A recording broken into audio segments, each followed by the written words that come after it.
ವೀಕ್ಷಕರೇ, ಕೆಐಎಡಿಬಿ ಭೂಸ್ವಾಧೀನ ಪ್ರಕ್ರಿಯೆ ಎಂಬ ಮಾಯಾಂಗನೆ ರೈತರ ನಡುವಿನಲ್ಲಿ ಒಡಕು ಮೂಡಿಸುವಲ್ಲಿ ಯಶಸ್ವಿಯಾಗಿದ್ದು ನಿಮಗೆಲ್ಲ ಗೊತ್ತಿದೆ ಅಲ್ವೇ. ರೈತರ ಒಂದು ಬಣ ಭೂಸ್ವಾಧೀನ ವಿರೋಧಿಸಿ ಹೋರಾಟ ಮಾಡಿದರೆ ಮತ್ತೊಂದು ಬಣ ಭೂಸ್ವಾಧೀನ ಪಡಿಸಿಕೊಳ್ಳುವಂತೆ ಒತ್ತಾಯಿಸಿ ಹೋರಾಟ ಮಾಡಿದ್ದು ನಿಮಗೆಲ್ಲ ಗೊತ್ತೇ ಇದೆ.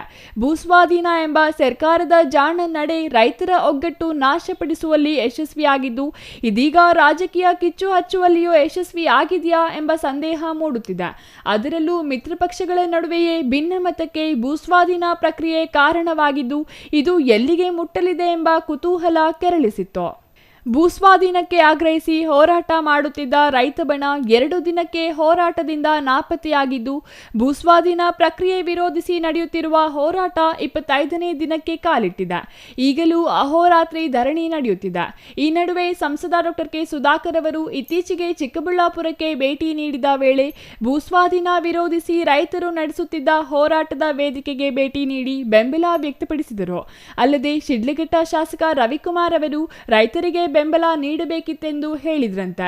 ಇದು ಶಾಸಕ ರವಿಕುಮಾರ್ ಬೆಂಬಲಿಗರನ್ನು ಕೆರಳಿಸಿದ್ದು ಅವರು ನಿನ್ನೆ ಸುದ್ದಿಗೋಷ್ಠಿ ನಡೆಸಿದ್ರು. ನೀವು ಯಾವ್ದು ಏನಾನ ಮಾಡ್ಕೊಳ್ರಿ, ನಮ್ಮ ಶಾಸಕರನ್ನ ಮಾತಾಡುವಾಗ ನೀವು ಹಿಂದೆ ಮುಂದೆ ಯೋಚನೆ ಮಾಡಿರಿ. ಕಾರಣ ಏನಂತಂದರೆ ನಮ್ಮ ಶಾಸಕರು ಯಾವತ್ತೂ ಆ ಥರ ಒಂದ್ಸಾರಿ ಮಾತು ಹಿಂಗೆ ಕೊಟ್ಟವ್ರೆ ಅಂದರೆ ಆ ಮಾತಿನಂತೆ ನಡ್ಕೊಳ್ಳೋಂಥ ವ್ಯಕ್ತಿ ಯಾರಾದರೂ ಇದ್ದರೆ ಅದು ನಮ್ಮ ಶಾಸಕರು ರವಿಕುಮಾರ್ ಅವರು. ಅದನ್ನು ಹೇಳಲಿಕ್ಕೆ ನಾನು ಇಷ್ಟಪಡ್ತೀನಿ.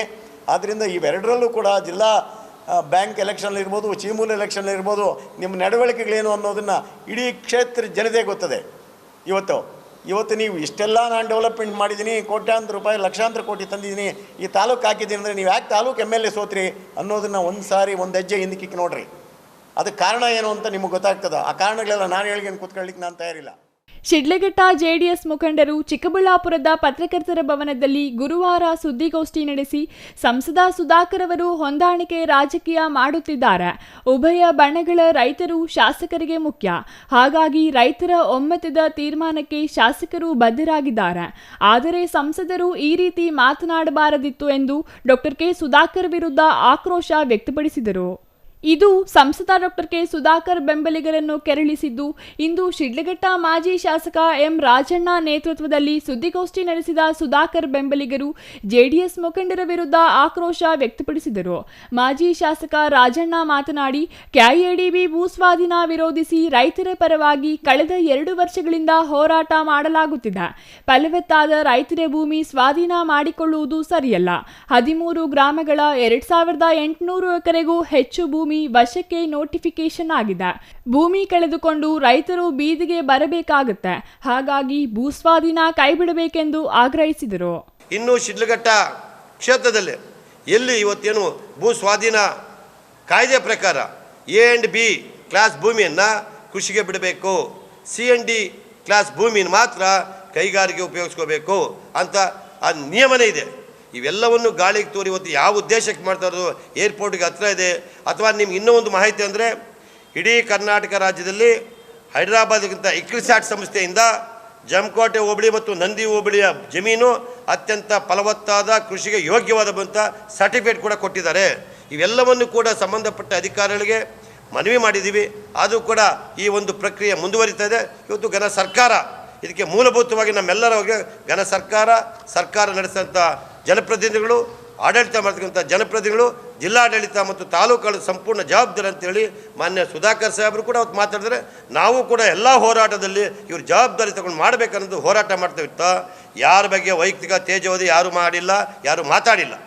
ಆದರೆ ನಮ್ಮ ಉದ್ದೇಶ ಇವತ್ತೇನು ಶತಾಯಗತ ಎಲ್ಲ ಆ ಪ್ರಾಂತ್ಯದ ಎಲ್ಲ 13 ಹಳ್ಳಿಯ ಎಲ್ಲ ರೈತಾಪಿ ವರ್ಗದವರು ಇವತ್ತು ಒಂದು ತೀರ್ಮಾನ ಮಾಡಿದ್ದಾರೆ.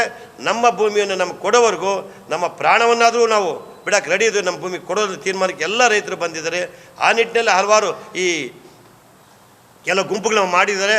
ಆದರೆ ನಮ್ಮೆಲ್ಲ ಉದ್ದೇಶ ಇಷ್ಟೇ, ಮಾನ್ಯ ಮುಖ್ಯಮಂತ್ರಿಗಳಲ್ಲೇ ಅತಿ ಶೀಘ್ರ ಒಂದು ಸಭೆ ಮಾಡಿ ತೀರ್ಮಾನ ಮಾಡಬೇಕಂತೇಳಿ ನಮ್ಮ ರೈತ ಸಂಘ ಮತ್ತು ಹಸಿರು ಸೇನೆ ಅಧ್ಯಕ್ಷರ ಕೋಡಳ್ಳಿ ಚಂದ್ರಶೇಖರ್ ಕೂಡ ಮುಖ್ಯಮಂತ್ರಿಗಳು ಮಾತಾಡಿದಾಗ ಒಂದು 2-3 ದಿವಸ ಟೈಮ್ ಕೊಡು ಅಂತ ಹೇಳಿದರೆ, ಅದಾದ ನಂತರ ಮುಂದೆ ಏನು ಪ್ರಕ್ರಿಯೆ ಮಾಡ್ತಾರೆ ಸರ್ಕಾರದ ಮೇಲೆ ನಾವು ಒತ್ತಡ ಜನಪ್ರತಿನಿಧಿಗಳು ಮತ್ತು ಜಿಲ್ಲಾಡಳಿತ ತಾಲೂಕು ಆಡಳಿತ ಒತ್ತಡ ಹಾಕೋದು, ಅಷ್ಟು ಬಿಟ್ಟರೆ ವೈಯಕ್ತಿಕ ಯಾರ ಮೇಲೆ ನಮಗೆ ದ್ವೇಷ ಇಲ್ಲ ಅಂತೇಳಿ ಸಂದರ್ಭಕ್ಕೆ ಇಷ್ಟಪಡ್ತೀನಿ. ಕಳೆದ 25 ದಿನಗಳಿಂದ ಅಹೋರಾತ್ರಿ ಧರಣಿ ನಡೆಸಲಾಗುತ್ತಿದೆ. ಆದರೂ ಯಾವುದೇ ಅಧಿಕಾರಿ ಜನಪ್ರತಿನಿಧಿ ಬಂದು ಅಹವಾಲು ಕೇಳಿಲ್ಲ. ಇದರಿಂದ ರೋಸಿ ಹೋಗಿ ರೈತರು ಹೆದ್ದಾರಿ ಬಂದ್ ಮಾಡಿ ಆಕ್ರೋಶ ವ್ಯಕ್ತಪಡಿಸಲಾಗಿದೆ. ಕೆಐಎಡಿಬಿ ಅಧಿಕಾರಿಗಳೊಂದಿಗೆ ಚರ್ಚೆ ನಡೆಸುವ ಭರವಸೆಯನ್ನು ಜಿಲ್ಲಾಧಿಕಾರಿಗಳು ನೀಡಿದ ನಂತರ ಅಂದು ಹೋರಾಟ ಕೈಬಿಡಲಾಯಿತು. ಇದೇ ರೈತರ ಹೋರಾಟದ ವೇದಿಕೆಗೆ ಸಂಸದ ಡಾಕ್ಟರ್ ಕೆ ಸುಧಾಕರ್ ಭೇಟಿ ನೀಡಿ ಹೋರಾಟಕ್ಕೆ ಬೆಂಬಲ ನೀಡಿದರು. ರೈತರ ಭೂಮಿ ಪಡೆಯಲು ಬಿಡಲ್ಲ ಎಂದರು. ಇದರ ಹಿಂದೆ ನಡೆಯುತ್ತಿರುವ ಹುನ್ನಾರಗಳ ಬಗ್ಗೆಯೂ ಅವರು ಮಾತನಾಡಿದರು. ಸರ್ಕಾರ ಭೂಮಿ ಕಬಳಿಸಲು ಬಿಡಲ್ಲ, ರೈತರಲ್ಲಿ ಒಡಕು ಮೂಡಿಸುವ ಕೆಲಸ ಮಾಡುತ್ತಿದ್ದಾರೆ ಎಂದು ಆರೋಪಿಸಿದರು ಎಂದು ಹೇಳಿದರು. ಈ ವಿಚಾರಕ್ಕೆ ಸಂಬಂಧಿಸಿ ಹಲವರು ಮಾತನಾಡಿರುವುದು ವಿಪರ್ಯಾಸ. ಕೆಐಎಡಿಬಿ ಅಧಿಕಾರಿಗಳು ದರ ನಿಗದಿ ಮಾಡಲು ಸಭೆ ಕರೆದಾಗ ಸಭೆಯಲ್ಲಿ ಗೊಂದಲವಾಯಿತು. ಈ ವೇಳೆ ರೈತ ಮುಖಂಡ ಕೋಡಿಹಳ್ಳಿ ಚಂದ್ರಶೇಖರ್ ಅವರು ಬಂದು ಮುಖ್ಯಮಂತ್ರಿ ಬಳಿ ಚರ್ಚೆ ಮಾಡುವವರೆಗೂ ಯಾವುದೇ ತೀರ್ಮಾನ ಬೇಡ ಎಂದು ತೀರ್ಮಾನ ಮಾಡಲಾಯಿತು. ಎ ಮತ್ತು ಬಿ ಗ್ರೇಡ್ ಭೂಮಿ ಕೃಷಿಗೆ ಬಿಡಬೇಕು, ಸಿ ಮತ್ತು ಡಿ ಗ್ರೇಡ್ ಭೂಮಿ ಕೈಗಾರಿಕೆಗಳಿಗೆ ಬಳಸಬೇಕೆಂಬ ನಿಯಮವಿದೆ. ಆದರೂ ಸರ್ಕಾರ ಭೂಸ್ವಾಧೀನ ಪ್ರಕ್ರಿಯೆಗೆ ಮುಂದಾಗಿರುವುದು ಸರಿಯಲ್ಲ. ಇದು ರೈತರ ಭೂಮಿ ಉಳಿಸುವುದೇ ಉದ್ದೇಶ ಹೊರತು ಇತರೆ ಏನೂ ಇಲ್ಲ ಎಂದರು. ಇನ್ನು ಮುಖಂಡ ಮರಳುಕುಂಟೆ ಕೃಷ್ಣಮೂರ್ತಿ ಮಾತನಾಡಿ, ನಮ್ಮ ಮಿತ್ರ ಪಕ್ಷ ಜೆಡಿಎಸ್ ಮುಖಂಡರು ನೆನೆ ಸುದ್ದಿಗೋಷ್ಠಿ ಮಾಡುವ ಬದಲು ರೈತರೊಂದಿಗೆ ಹೋರಾಟದಲ್ಲಿ ಭಾಗವಹಿಸಬಹುದಿತ್ತು ಎಂದು ಲೇವಡಿ ಮಾಡಿದರು. ಇದರಿಂದ ಅವರಿಗೆ ರೈತರಿಂದ ಉತ್ತಮ ಸ್ಪಂದನೆ ಸಿಗುತ್ತಿತ್ತು. ಡಿಸಿಸಿ ಬ್ಯಾಂಕ್ ಚುನಾವಣೆಗೂ ಸಂಸತ್ ಚುನಾವಣೆಗೂ ಸಂಬಂಧವಿಲ್ಲ. ಹೊಂದಾಣಿಕೆ ರಾಜಕಾರಣ ಎಂಬುದು ಶುದ್ಧ ಸುಳ್ಳು. ಹೊಂದಾಣಿಕೆ ರಾಜಕಾರಣದ ಅಗತ್ಯ ಯಾರಿಗೂ ಅಗತ್ಯವಿಲ್ಲ.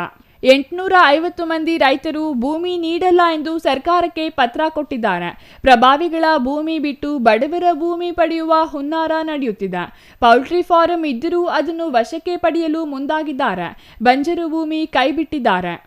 ರೈತರ ನೆರವಿಗೆ ಬರುವ ಕೆಲಸ ಮಾಡುವಂತೆ ಜೆಡಿಎಸ್ ಮುಖಂಡರಿಗೆ ಕೃಷ್ಣಮೂರ್ತಿ ಸಲಹೆ ನೀಡಿದರು. ರೈತ ಬಣಗಳ ನಡುವೆ ಆರೋಪ ಪ್ರತ್ಯಾರೋಪಕ್ಕೆ ಸೀಮಿತವಾಗಿದ್ದ ಭೂಸ್ವಾಧೀನ ಪ್ರಕ್ರಿಯೆ ಇದೀಗ ರಾಜಕೀಯ ಕೆಸರೆರಚಾಟ ಆರಂಭವಾಗಿದ್ದು, ಎನ್ಡಿಎ ಮೈತ್ರಿ ಪಕ್ಷಗಳಾದ ಜೆಡಿಎಸ್ ಮತ್ತು ಬಿಜೆಪಿ ನಡುವೆಯೇ ಕಿತ್ತಾಟಕ್ಕೆ ಕಾರಣವಾಗಿದೆ. ಇದು ಎಲ್ಲಿಗೆ ಹೋಗಿ ಮುಟ್ಟಲಿದೆ ಎಂಬುದನ್ನು ಕಾದು ನೋಡಬೇಕಿದೆ. Thoudanahalli Ramesh, CTV news, Chikkaballapur.